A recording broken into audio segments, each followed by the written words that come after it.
On the news, Tinubu addresses Nigerians in maiden presidential media chat, says economic reforms on the right path.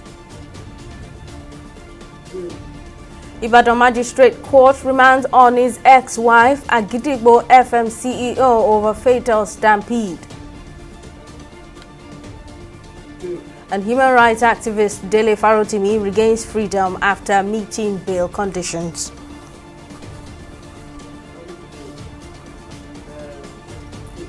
Many thanks for joining us on News Now on TV360 Nigeria. I'm Simisola Adikun. President Bola Tinubu has held his first media chat on Monday, December 23, addressing critical national issues ranging from security, governance, and economic reforms to social welfare. Acknowledging the hardships caused by recent policies implemented within 18 months of his administration, Tinubu expressed conviction about their long-term positive impact, urging Nigerians to remain patient, hopeful, and expect better days ahead. TV360's Joy Ujejim completes the report. The much-anticipated dialogue, the first since President Tinubu assumed office on May 29, 2023, marked a significant opportunity to connect with Nigerians, shedding light on his administration's policies, challenges, and plans for the future. Fielding questions from journalists, Tinubu defended his administration's decision to remove the fuel subsidy and harmonize foreign exchange rates, describing them as necessary steps for Nigeria's economic recovery. The president also reaffirmed his commitment to implementing comprehensive tax reforms aimed at aligning Nigeria's economy with global standards. You cannot satisfy uniformly the larger community of tax evaders. Look at this tax reform. It's pro-poor. The vulnerables are not to pay taxes. All we ask for is widen the net, bake the cake larger, so that we can share a larger meal. What is the need? They will still ask for this consultation no matter how long I delay it. The hallmark of a good leader is the ability to do what you have to do at the time it has to be done. Addressing the nation's security challenges, Tinubu expressed optimism in the current security architecture, citing notable improvements in previously volatile regions. He also passed a vote of confidence on his cabinet. I'm not prepared to bring down the size of my cabinet. One, I saw the need when I put them together. You don't give somebody an assignment that they cannot fulfill. No. Job description must be efficient and effective. Tinubu, who said the country was moving forward despite criticisms from some quarters, described the proposed 2025 appropriation bill as a budget of restoration and hope, saying that the country remains on the path of recovery. Improve the security, as you see in the budget, so that they can return to their farms and, produce more food. And, encourage the procurement and manufacturing of drugs in Nigeria. We have what it takes. Talk to Professor Patrick. He's doing an excellent job. Trying to encourage. All I need to do is put the incentive in place in order for them to harness what is possible in Nigeria. It is about time we do all of those.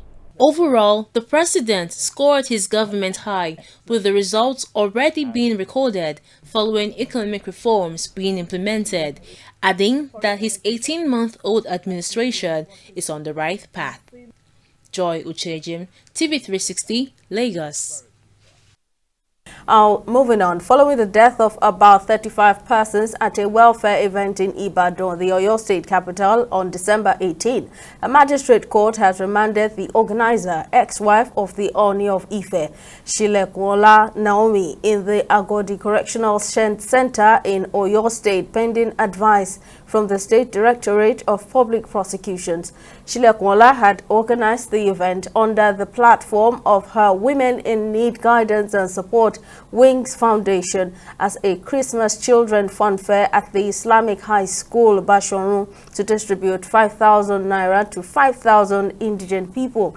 She was arraigned alongside the Chief Executive Officer of Agidigbo FM, Obiyomi Hamzat, and the principal of the Islamic High School, Bashorun, Abdullahi Fasasi, before an Oyo State Magistrate Court at Iyaganku. Chief Magistrate Olabisi Ogunkomi, who heard the case, adjourned it until January 14, 2025. Meanwhile, in Lagos, the state government has called on event organizers to make adequate preparation on crowd control before embarking on any philanthropic gestures and events to forestall any incidents. The Lagos State Commissioner for Information and Strategy, who issued the warning during a press conference, said the move is necessary following incidents of stampedes in some parts of the country, as well as a reported incident of a stage collapse at a beach event in Victoria Island. TV360's Ogechukwu Kekwe completes this next report.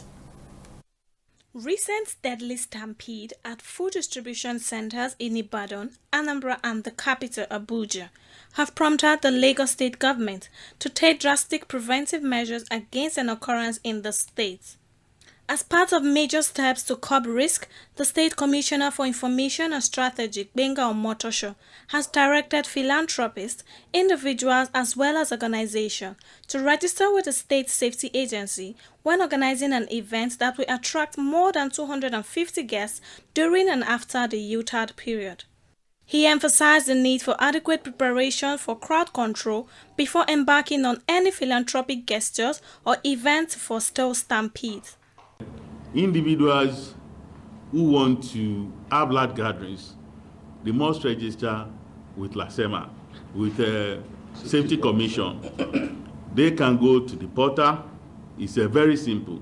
They don't even need to visit the Safety Commission office.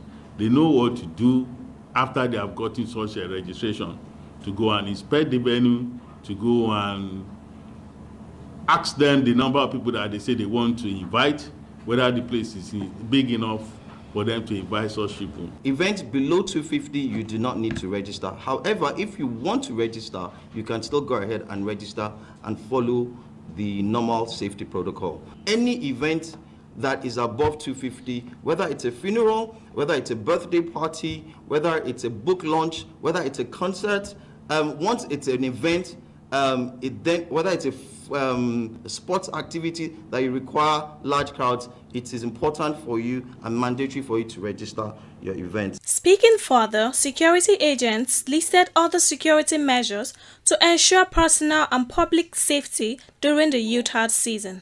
Uses of fireworks should be totally discouraged. We want to tell the traders to please do not install fireworks. It can result in fire outbreak. When we are at the market, it is not allowed to sleep in the market. When you sleep in the market, you can do some funny things like cooking. You want to eat, you want to plug this and that. Those things can result in fire outbreak. And the Lagos state policy is that you should not sleep at the market. So we should take cognizance of all these little things. Whatever you see that is going to be harmful to your neighbor, you need to cry it out. And then in the event where there is an emergency, we have a toll number that Lagosians have been used to.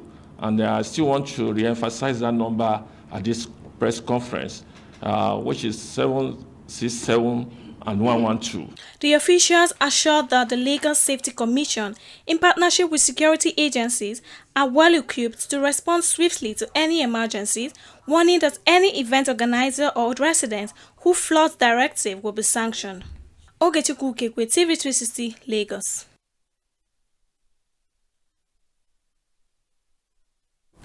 Human rights activist and lawyer Dele Farotimi has been released from the Ado-Ekiti Correctional Center after meeting his bail conditions. He was arrested earlier in the month for allegedly defaming senior advocate of Nigeria, Afe Babalola, to which he has pleaded not guilty.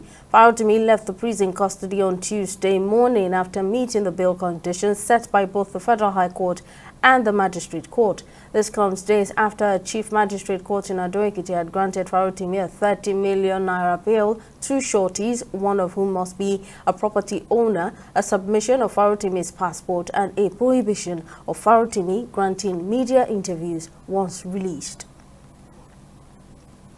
The Inspector General of Police, Dec.24th, has officially inaugurated the Nigeria Police Force Insurance Company Limited, a new initiative aimed at offering premium insurance services to individuals and businesses nationwide. Speaking at the commissioning ceremony in Abuja, Dec.24th says the initiative will not only create employment opportunities, but also contribute significantly to the nation's economic development. He assured that the company would operate with a strong commitment to transparency and accountability, urging stakeholders and security agencies to collaborate with the Nigeria Police Force in leveraging the initiative for mutual growth and success. MPF Insurance Company Limited stands as a beacon of hope and progress. While its roots lie in serving the Nigerian Police Force, its vision extends beyond our organization. It is structured to provide premium insurance services to individuals, businesses, and organizations within Nigeria and globally. In addition, this company aligns with the federal government's effort to create employment and stimulate economic development in our country. As the first insurance officer, I have the privilege of being part of this journey, working under the close supervision of the Inspector General of Police, to ensure that our vision aligns with the highest standard of the insurance industry. This initiative is a testament of the doggedness of the Inspector General of Police, IGP Olukayode Dec.24th, PhD, NPN, who on assumption of office awoken the dream of establishing MPF Insurance Company Limited, which was almost being aborted. MPF Insurance Company Limited has been established to fill a critical gap. Our mission is to provide tailored general service insurance services, ensuring that Nigerians have access to reliable, efficient, and affordable solutions. When we begin with general insurance, we have a long-term vision to expand into life insurance, thereby offering comprehensive coverage for our clients. We'll take a short break now, but still to come on the news, Russian cargo ship sinks in Mediterranean Sea after explosion in engine room. Stay with us for details.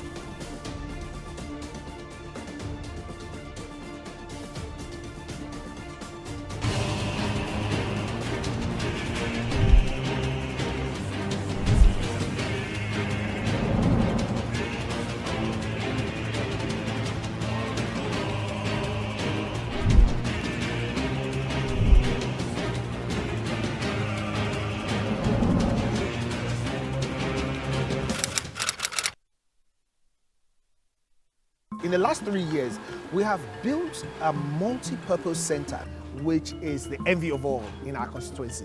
And I can tell you that the people who are living there are already enjoying it. Guy, do you think what this man just said is true? See, I seriously doubt. I'm sure it's one of those their silly lies. And wait, do you know there's a way to find out if these things he's saying is true or not? This is the Construct app. It gives people like us a sure way to track implementation of constituency projects. It gives valid and verified information on location of projects, amounts allocated, amount funded, the level of job done, and even the profiles of concerned legislators. you and I can post directly on this app. Are you serious? This is the Go-To app. If you want to know how our Commonwealth is being expanded by the government. Wow. Let's even see if what this man said is true. Show me. The Construct app is developed by Other People Nigeria with support from USAID and is available on both Google Play Store and Apple Store. And it's true. Of course, I told you.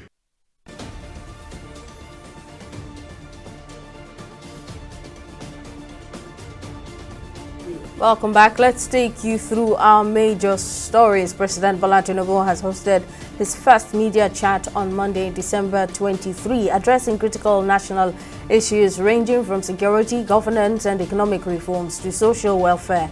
Acknowledging the hardships caused by recent policies implemented within 18 months of his administration, Tinubu expressed conviction about their long-term positive impact, urging Nigerians to remain patient, hopeful and expect better days ahead. We also informed you that following the death of about 35 persons at a welfare event in Ibadan, the Oyo State capital, on December 18, a magistrate court has remanded the organizer, ex-wife of the Oni of Ife, Shilekunla Naomi, in the Agodi Correctional Center in Oyo State, pending advice from the State Directorate of Public Prosecutions. Naomi was arraigned alongside the Chief Executive Officer of Agidigbo FM, Oriyomi Hamzat, and the principal of the Islamic High School, Bashoron Abdullahi Fasasi, before an Oyo State Magistrate Court. Chief Magistrate Olabisi Ogunkomi, who heard the case, adjourned it until January 14, 2025. Now, in case you missed any of our news bulletins or for more updates, you can catch us on Limex World TV and AVO TV, or log on to our website on www.tv360nigeria.com.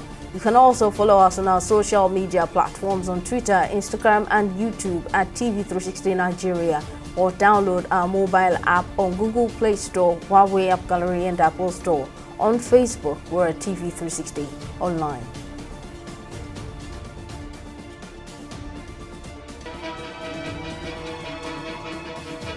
Opinions are free, facts are sacred, but truth is universal. How, in practical terms, can we, for instance, de-escalate the tension? When you go into public office, you must be ready to answer to the people. We know where the enemy is. 3 places. The Lake Chad Basin, the border area between Nigeria and Cameroon, and then the Sambisa Forest. On Dec.24th, we give you a complete dose of everything. Opinion, facts, and undiluted truth. I hardly believe what politicians say in this part of the world. A new Nigeria is possible, a future is possible. We delve into the issues, dissect it so that you can understand it, use it to take action. I don't think there's any need for any governor to look for grant for ranching. Dec.24th, dissecting the issues.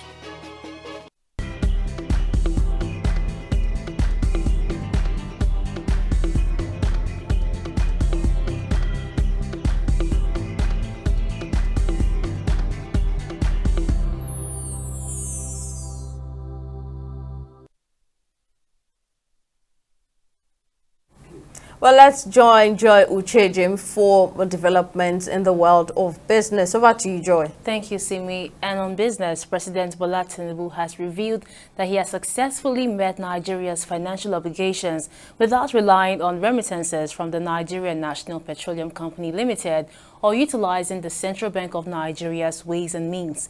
Speaking during the presidential media chat on Monday, the president highlighted his administration's ability to break away from previous financial practices.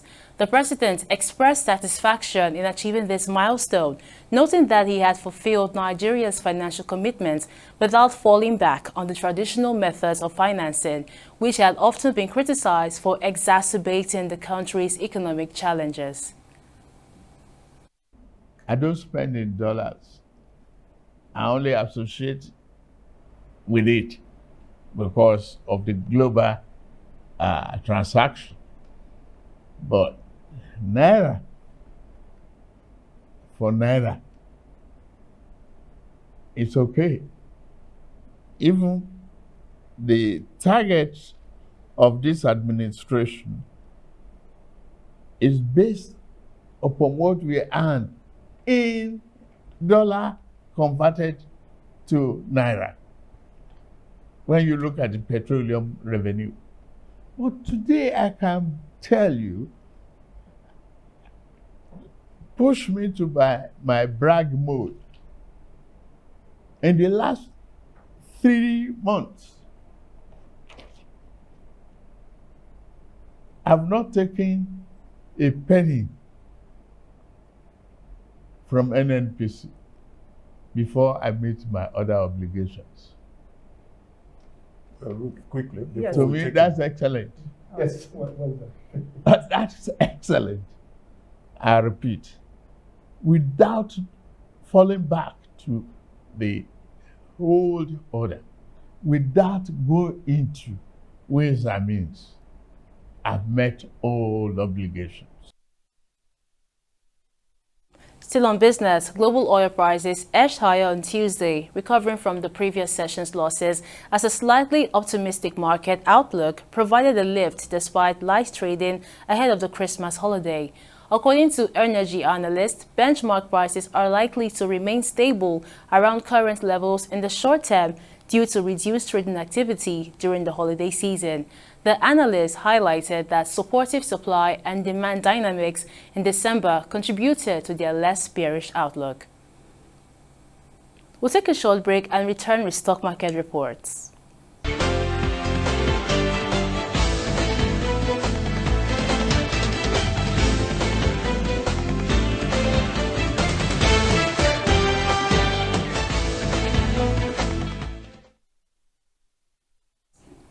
Welcome back. With less than 24 hours to Christmas Day 2024, investors are actively participating in the Nigerian exchange, driving the market upward by 0.22%. Now, the market capitalization closed at an impressive 61 trillion naira, reflecting growing investor confidence during the festive season. Now, among the 124 listed equities that traded, MRS Oil Nigeria PLC led the gainers chart, followed closely by Ikeja Hotel PLC. Now, the market's positive breath saw 37 gainers outweighing 21 losers, signaling a bullish sentiment. And in terms of activity, the market recorded a total of 397 million shares traded across 8,357 deals, with a cumulative value exceeding 7 billion naira. However, compared to the previous trading session, the market experienced declines of 21% in trading volume, 56% in turnover, and 33% in the number of deals. Now, on the international front, major global indices show mixed performances. Most markets displayed steady movement, except for Japan's Nikkei, which stood out with a contrasting narrative. And on the foreign exchange market, the currency market continues to witness significant volatility. The naira's performance against the foreign currencies remained under pressure, trading at 1,650 naira to the dollar on the black market, 2,150 naira to the pound sterling, and 1,720 naira to the euro. And that wraps up the business and stock market reports. Back to you, Simi, for the rest of the news. Thank you, Joy, for that update. And on the foreign scene, a Russian cargo ship, which Ukraine claims was sent to Syria to collect weapons, has sunk in the Mediterranean Sea. According to officials in Moscow, 2 crew members are missing after an engine room explosion sank the Ursa Major between Spain and Algeria. 14 other crew members have been rescued and taken to Spain. Ukraine's military intelligence claims the ship had been sent to Syria to remove weapons and military equipment after the fall of Bashar al-Assad. And meanwhile, authorities in Hong Kong have placed bounties on 6 pro-democracy activists accused of harming national security in the latest crackdown to highlight the narrowing space for dissent in the financial hub. The announcement by police on Tuesday is the 3rd time authorities have offered rewards of 1 million Hong Kong dollars for information leading to the arrest of pro-democracy advocates based overseas. The Chinese territory's wanted lists now includes 19 campaigners accused of loosely defined offences of secession, subversion, and collusion.